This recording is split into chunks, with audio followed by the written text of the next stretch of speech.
পিছে আমি কৰিবলৈ গৈ আছো স্বাস্থ্য আসনৰ ভিতৰত অন্য এটা আসন জানুক্ৰিয়াসন দেখুৱাবলৈ গৈ আছো।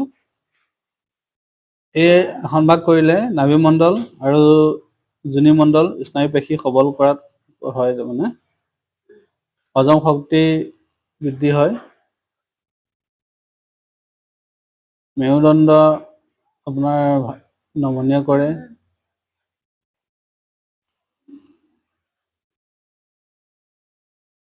চাইট্ৰিকা, অৰ্শ, বহুমূত্ৰ, ভৰিৰ বিষ আদি সকলো ৰোগৰ কাৰণে এই আসনভাগ ভাল।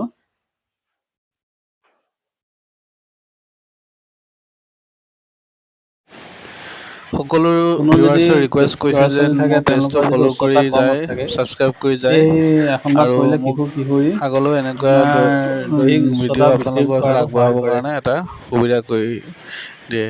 সকলোলৈ পুনৰবাৰ ধন্যবাদ জনাই পেজটো ফ'ল' কৰি যাবলৈ